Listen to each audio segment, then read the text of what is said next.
Hello guys, nandito na naman ako at eto, may napanood akong video at eto kukumentuhan natin na ito ay patungkol kay Binibini Baklang Hari.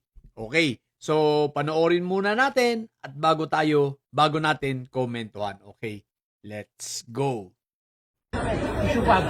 Nandito ko sa Korean's Market ng The Hague. Ayun o, bumibili ko sa ng Kibling. Tapos, okay, so palakad na ako, papunta sa Kibling store. As in face to face, I swear to you, Harry Roque. In my, like ganito ka-close. So, dali-dali kong tinanggal yung earphones ko para naririnig ko yung voice kung like siya nga or unfortunate lang na may kamukha siya. Tapos siya nga, ang lakas ng boses niya mag-order. May kasama kasi siyang like dalawang babae. He was like, ilan sa'yo? Dalawa? Ganon. Tapos nag-order siya. Tapos in fairness, like, pumayat na siya, fugitive diet. Tapos magpapapicture sana ako. Kaso, I mean, parang halata naman masyado sa itsura ko. I don't support authoritarianism. Hanggang sa umalis na siya by Mr. Lopar. And before I forget, he was like watching this video of Amy Marcos. Kaya I was like, oh my God, that's him talaga. Okay, yun lang. I hope I see ba to next. So yun na nga at nakita ni ate no si Binibini Baklang Hari sa The Hague, what The Hague talaga. Pero ito ang tanong guys, ito ba ay tama? Ito ba ay legal o posibleng meron siyang may consequence na abutin ito si Binibini Baklang Hari?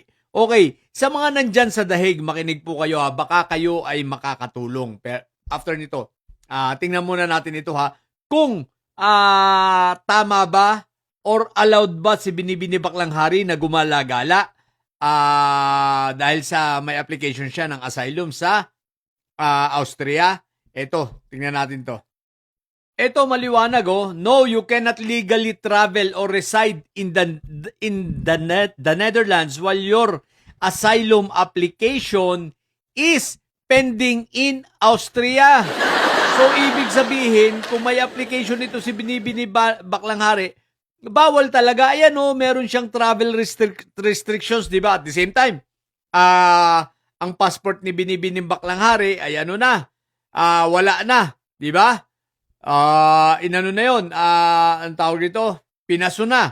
Ang sabi dito, travel restriction, as an asylum seeker without a finalized status, you do not possess a valid passport or an EU residency permit, meaning you cannot legally travel between Schengen zone countries.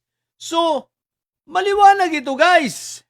So, si Binibini Baklang Hari ay walang karapatang mag-travel. Ang tanong, bakit siya nakaka-travel, di ba? Ngayon, eto sa mga nandyan sa the Netherlands or sa Austria, baka naman pwedeng pwede nyo itong trabahuin at pwede nyo itong ireklamo.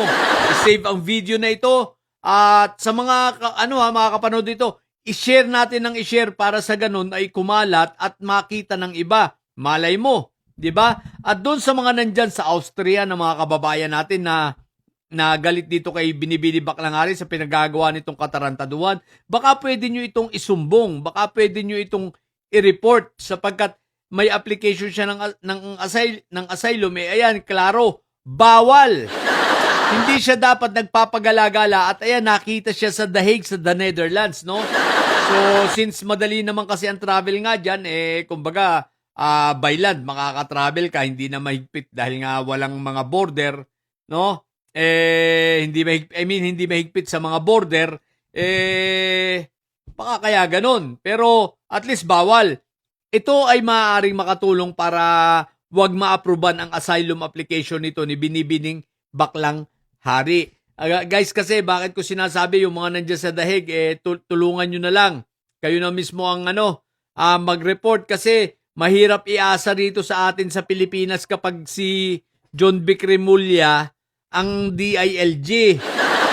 Kasi hindi naman nagko-coordinate yan, puro press con lang yan. Tapos sasabihin niya na meron ng red notice, nag-apply daw, ganyan kung ano-ano.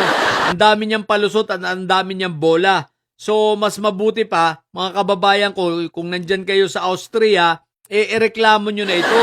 I-report na ninyo itong mga ginagawa ni Binibini Baklang Hari. At katunayan, ang videong ito ay isang pagpapatunay na si Binibining Baklang Hari ay bumiyahe sa the Netherlands dito sa The Hague despite na bawal siya dahil wala nga siyang legal na passport, wala siyang valid passport at wala rin siyang certificate of residency, parang ganon. Wala siyang permit dahil nga asylum seeker siya. So dapat nandun lang siya sa Austria, guys. So yan.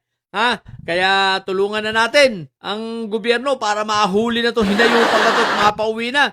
I-report ninyo kayong mga nandyan sa The Netherlands, no? Ang kapal ng mukha ni Binibini Baklang Hari, ang putik yan. Pero at least hirap na siya sa buhay niya. Kahit pa sabi mo maggala-gala siya dyan, pero hindi niya makita yung mga anak niya. Di ba? Lalo na si Mr. Supranational, hindi na niya makita. At least hirap na siya sa buhay niya, no? Yung natotorture niya sa araw-araw na pag-iisip at nauubusan na rin ng pondo. So, yun lang muna. Sa mga bobong didilis siya na may sayad na nyo, ang tatay nyo ay preso, ang BP nyo ay bobo. Manatili kayo mga bobo at may sayad sa may sayad ay lagi high blood. Bye!